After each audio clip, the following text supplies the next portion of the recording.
Ladies and gentlemen, I appear before such an audience with mixed emotions. Among it are so many of my friends that on the personal side I feel like I was coming to sort of a family gathering with all of the enjoyments we normally feel on such occasions. But when I look at the cross-section of American brains and ability here, some of you experienced widely in the fields of which I expect to talk, I must say I am very diffident, if not to say embarrassed. But I'm emboldened to talk because the purpose of this meeting is the most worthwhile purpose there is in the world today: to help build the road to peace, to help build the road to an enduring peace. And the particular part of the work that we expect to do is based upon the assumption that no people as such wants war, that all people want peace. We know this to be a true assumption, but we know also that in certain portions of the world it is not understood as such, because some people are taught, and they are captive audiences, that others, including ourselves, want war, that we are warlike, that we're materialistic, that we are, in fact, hoping for cataclysms of that kind so that a few may profit, they say, out of the misery of the world. For my part, and I have been around a long time and therefore more or less acquainted with all of the wars the United States has fought, to the glory of the American businessman, I've never heard one single one ever refer to war in any terms except those of regret and hope that will never occur again.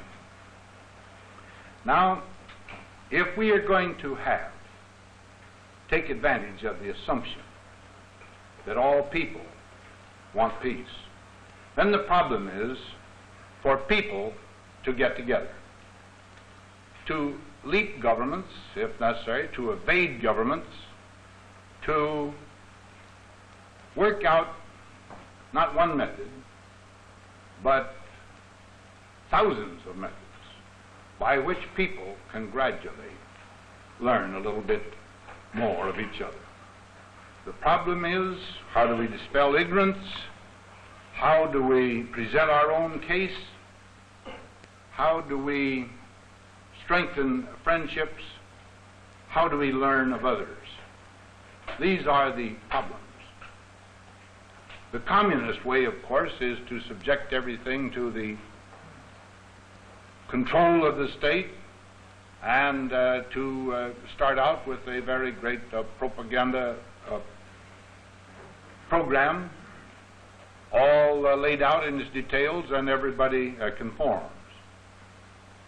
They do this in every walk of life, in everything they do. And for a while it seems to score spectacular successes. Of course, its great weakness is that in times of stress, whenever the love of freedom, for example, grows greater in a population than is their fear of the gun at their backs, then dictatorships fall.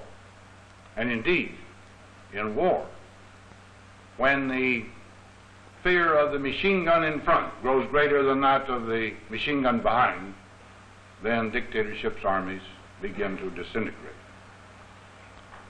Our way is a different one. We marshal the forces of initiative, independent action, and independent thinking of 168 million people. And sometimes it appears slow and awkward, weak. But the fact is that since all crises are met and action taken is according to the will of the great majority, the tougher the going gets, the tighter is bound the hold. and the more effective becomes the whole. Today, we have this problem that I have stated, that of creating understanding between peoples. Here are people that we will hope will lead us. Governments can do no more than point the way and cooperate and assist the mechanical details. And they can publish certain official documents. But I am talking about the exchange of professors and students and executives, the providing of technical assistance and the ordinary traveler abroad, about doctors helping in the conquering of disease, our free labor unions showing people, other peoples, how they work, what they earn, how they achieve their pay and their real take-home pay that they get. In short, what we must do is to widen every possible chink in the Iron Curtain and bring the family of Russia or of any other country behind that Iron Curtain that is laboring to better the lot of its children, as humans do the world over, to bring it closer into our circle, to show how we do it, and then to sit down between us to say, now how do we improve the lot of both of us? In this way, I believe, is the truest path to peace. All of the other things that we do are mere palliatives, or they are holding the line while constructive forces of this kind take effect. Every bomb we can manufacture, every plane, every ship, every gun in the long run has no purpose other than negative, to give us time, to prevent the other fellow from starting a war, since we know we won't. The billions we pour into that ought to be supported by a great American effort that we call a positive, constructive effort that leads directly toward what we all want, a true and lasting peace. So, in calling upon a group like this, I wanted to come before you, in spite of the diffidence of which I spoke, to tell you that in the opinion of this administration, there is no more important work than that in which we are asking you to participate. Because there is no problem before the American people, indeed before the world, that so colors everything else we do, so colors our thinking, our actions, as does the problem of preserving the peace and providing for our own security. Whether it be the Suez problem of today or another one of tomorrow, there is nothing else that so affects our daily lives. It dictates almost the level of our taxes. It colors every problem with which we deal at home.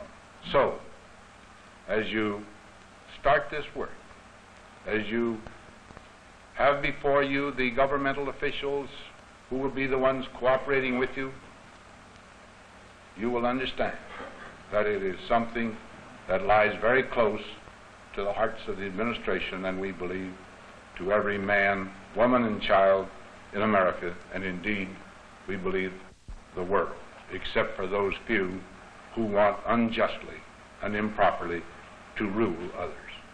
Thank you very much for your attention.